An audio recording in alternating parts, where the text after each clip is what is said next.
Yang kedua, kita harus mau belajar firman Tuhan. Perhatikan ayat 2. Jadilah sama seperti bayi yang baru lahir, yang selalu ingin akan air susu yang murni dan rohani, supaya olehnya kamu bertumbuh. Saudara, perhatikan, tadi Petrus suruh buang dosa, lalu sekarang dia suruh supaya kita selalu ingin air susu yang murni dan rohani. Apa itu air susu yang murni dan rohani? Saya mau bahas ini dalam potongan-potongan kecil dari ayat ini. Yang pertama, air susu yang murni dan rohani. Lihat kembali ayat 2. Next. Terus, yang murni dan yang rohani. Air susunya ini air susu rohani. Ayat ini di dalam beberapa terjemahan berbahasa Inggris itu berbeda-beda. Revised Standard Version menerjemahkan susu rohani yang murni. New International Version, susu rohani yang murni. King James, susu firman yang murni. New American Standard Bible, susu firman yang murni. Jadi kelihatannya yang dimaksudkan dengan susu rohani itu adalah firman. Jadi sama seperti bayi menginginkan susu dari ibunya, orang Kristen yang mau bertumbuh itu harus menginginkan susu rohani. Itu firman Tuhan. Maka supaya bisa bertumbuh, firman Tuhan itu menentukan pertumbuhan rohani. Ingat, yang menentukan, yang membuat iman bertumbuh bukan praise and worship. Walaupun praise and worship itu penting. Yang bikin iman bertumbuh itu bukan liturgi, tapi firman Tuhan. Walaupun liturgi itu penting. Kadang-kadang kita gereja Protestan ini mengutamakan liturgi jauh lebih penting dari firman. Orang khotbah salah atau khotbah ngawur pun tidak jadi soal. Tapi kalau liturgi berani salah sedikit, itu jadi soal. Di salah satu kampung di NTT sana, kebaktian hari Minggu berjalan dengan baik sampai pendeta doa berkat. Selesai. Jemaat sudah pulang, amin, amin, sudah pulang. Waktu begitu jemaat sudah pulang, di kampung ini, majelis lari panggil, masuk semua, masuk kembali ke gereja. Jemaat bingung, tadi sudah kebaktian, sudah doa berkat, amin, kenapa masih kembali? Semua jemaat kumpul kembali lagi. Lalu pendeta naik mimbar, sorry saudara-saudara, tadi kita lupa pengakuan iman rasuli. Jadi ulanglah. Bayangkan itu, ya. Artinya liturgi itu ditekankan sedemikian rupa. Tidak salah kita pakai liturgi. Semua gereja menurut saya harus ada tata ibadahnya. Tetapi yang menyebabkan pertumbuhan rohani adalah firman. Maka firman Tuhan harus lebih diutamakan dari semua acara yang lain. Kenapa di dalam gereja kita mimbar selalu di tengah? Kenapa mimbar tidak taruh di pojok sana, tapi drum ditaruh di pojok sana? Karena mimbar itu posisi sentral, artinya firman Tuhan itu harus jadi terutama di dalam gereja. Karena itu saya tidak terlalu suka orang menyanyi terlalu panjang sampai capek-capek, giliran khotbah sudah capek semua. Mereka bisa menyanyi 1,5 jam. Setelah itu, Pak Pendeta kalau bisa khotbah 20 menit saya bilang tidak bisa. Kau menyanyi 1,5 jam, lalu firman Tuhan kau minta 20 menit. Saya hadir dalam satu kebaktian, mereka menyanyi, ku ingin tetap di sini, menikmati bait-Mu. Ku ingin tetap di sini dan memandang indah wajah-Mu. Saya menikmati. WL-nya bilang sekali lagi, ku ingin tetap di sini.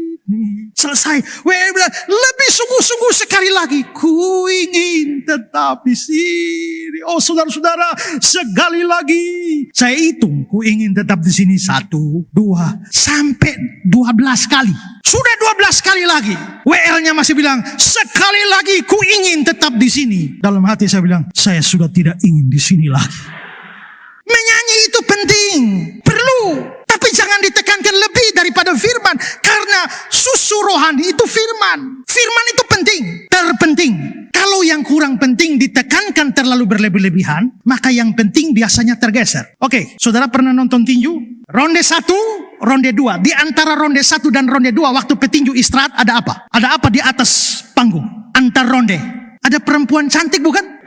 Tujuan perempuan itu ada di atas panggung untuk apa? Untuk apa? Fungsinya dia di atas itu apa? Untuk menunjukkan mau masuk ronde berapa. Itu kan fungsinya. Tapi perempuan yang bawa papan ronde itu terlalu seksi. Sampai akhirnya tujuan yang terpenting itu papan ronde. Papan penunjuk ronde. Tapi karena terlalu seksi sampai orang perhatikan keseksiannya, lupa papan rondenya. Waktu saya dengan teman saya lagi nonton, tiba-tiba naiklah perempuan itu lenggak-lenggok. Kita dua lihat. Setelah itu tinju mulai, kita bilang, ronde berapa ya?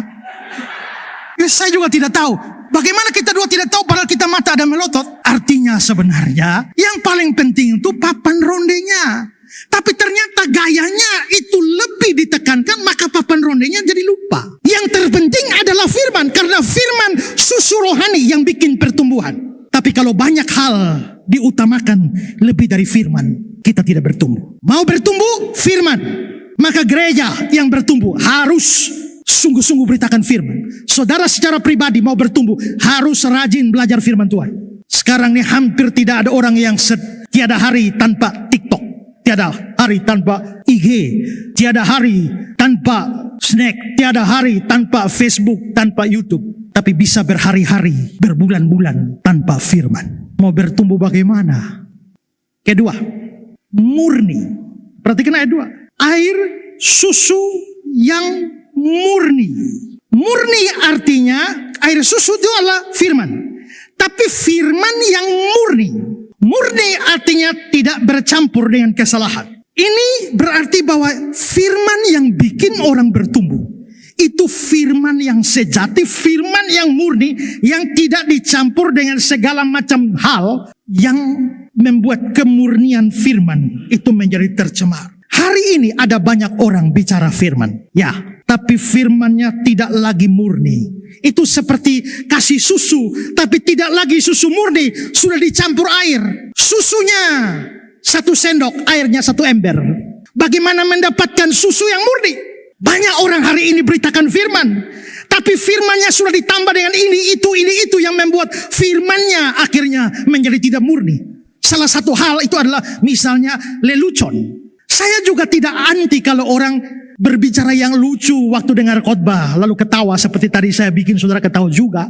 Tapi ada orang yang memang berniat untuk hanya membuat orang tertawa, tapi tidak membahas firmannya. Kalau model begini lebih baik kita nonton lawak daripada mendengar firman. Banyak orang hanya membawa lelucon ke atas mimbar, tapi tidak menggali ayat firman Tuhan yang dibahas. Itu bukan firman yang murni.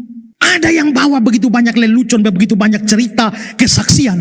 Saya kemarin bicara dengan Pak Kelvin, saya bilang begini, sayur itu kalau tidak pakai bumbu tidak enak, jadi harus taruh bumbu. Tapi ada orang yang bumbunya terlalu banyak, tapi sayur hanya 2 batang. Padahal kita makan sayur bukan makan bumbu. Mama saya bercerita bahwa dia pergi ke gereja dan pendeta bicara baca Mazmur 23. Tuhan adalah gembalaku yang baik bla bla sampai selesai. Lalu pendeta mulai berkhotbah, saudara-saudara, tadi malam saya mimpi. Lalu pendeta cerita mimpinya kemana-mana, tiba-tiba amin. Ini firman tidak murni. Teman saya juga bercerita, ada pendeta yang berkhotbah, habis baca ayat dia tidak bahas ayat itu. Tapi dia mulai bersaksi. Begitu dia bersaksi, saudara, anak saya yang pertama tinggal di Australia. Dia cerita tentang anaknya, kerjanya, rumah tangganya, keluarganya. Setelah itu anak kedua saya adalah di Kanada. Cerita tentang anak keduanya, keluarganya, cucunya, kerjanya. Lalu anak yang ketiga ada di Amerika. Dia cerita tentang anaknya, bla bla bla, tiba-tiba amin. Begitu selesai kebaktian, pendeta berdiri di muka, bersalaman dengan jemaat. Lalu ini satu jemaat pergi salaman sama pendeta, Pak Pendeta, terima kasih. Dengan khotbah Bapak, sekarang saya menjadi lebih mengenal anak-anak Bapak. Berarti inti firman Tuhan bukan orang mengenal firman Tuhan, orang menjadi mengenal anak-anak Bapa. Maka di situ pemberitaan firman tidak lagi murni. Firman yang bikin pertumbuhan itu adalah firman Tuhan yang murni. Yang ketiga, dan jadilah sama seperti bayi yang baru lahir yang selalu ingin. Saudara perhatikan ayat 2. Saudara lihat kata-kata yang saya garis bawahi ya. Jadilah ingin. Yang mana yang kalimat kata perintah? Kata perintah itu adalah jadilah. Tapi ini terjemahan Alkitab Indonesia tidak terlalu pas. Dalam teks asli Yunani yang merupakan kata perintah itu bukan jadi, tapi ingin. Jadi mestinya bukan jadilah, tapi inginlah. Kalau dalam Alkitab bahasa Inggris King James, as newborn babies desire. Seperti bayi yang baru lahir, inginkanlah, bukan jadilah. Tapi inginkanlah. Itu berarti orang Kristen harus menginginkan, merindukan firman Tuhan sama seperti bayi rindu minum susu. Tapi berbeda dengan bayi yang tidak perlu disuruh-suruh, pasti rindu susu, air susu mama. Orang Kristen kadang-kadang sangat sukar disuruh rindu firman Tuhan. Mengapa kita sukar rindu firman Tuhan? Karena mungkin ada hal lain yang kita rindukan lebih dari firman. Kita lebih suka TikTok daripada firman. Ya Pak Pendeta, tapi di TikTok juga ada firman. Ya kalau itu tidak apa-apa. Ya, kita lebih suka game daripada firman. Kita lebih suka berita-berita daripada firman. Semua tidak salah. Tapi firman Tuhan harus dirindukan. Kalau orang merindukan firman, dia tidak mungkin tidak bertumbuh. Karena dikatakan dalam ayat 6 Matius pasal 5, berbahagialah orang yang lapar dan haus akan kebenaran, karena mereka akan dipuaskan. Terakhir, keempat, supaya olehnya kamu bertumbuh. Ayat 2 bagian akhir, supaya olehnya kamu bertumbuh. Maka kerinduan firman itu tujuannya bertumbuh. Ada orang rindu firman, tapi sebenarnya bukan untuk bertumbuh. Dia hanya rindu belajar firman, tujuannya supaya bisa berdebat. Dia rindu belajar firman Tuhan hanya karena dia senang belajar. Dia rindu belajar firman Tuhan hanya karena guru beri tugas. Tujuan utama belajar firman itu harus untuk pertumbuhan rohani. Maka motivasi di dalam belajar firman Tuhan itu begitu. Saudara, ada banyak orang Islam sekarang belajar Alkitab lebih banyak dari orang Kristen. Tapi mereka belajar Alkitab untuk apa? Bukan untuk bertumbuh, tapi untuk cari kesalahannya supaya bisa serang orang Kristen. Saudara lihat di TikTok ada banyak orang agama lain belajar Alkitabnya luar biasa, tapi hanya untuk cari kesalahan. Maka orang belajar Alkitab dengan motif seperti itu tidak akan bisa bertumbuh. Tapi kalau kita belajar Alkitab dengan tujuan bisa bertumbuh, Tuhan pasti akan kasih pertumbuhan rohani. Maka ringkasnya begini, kalau saudara mau bertumbuh dalam rohani, dua saja. Pertama, lepaskan dosa. Kedua, rindulah firman Tuhan dalam hidup saudara. Kalau saudara lakukan itu, saudara pasti bertumbuh. Kalau gereja ini mau bertumbuh secara kolektif, gereja juga harus setia di dalam menyuarakan berita pertobatan, berita Injil, sambil gereja juga mengajar firman Tuhan secara ketat. Ini perlu semua. Kalau jemaat rindu firman tapi pendetanya tidak, maksudnya tidak mau mengajar dengan baik, gak bisa bertumbuh. Pendetanya mau ngajar firman Tuhan dengan baik, tapi jemaatnya malas, itu juga tidak bisa.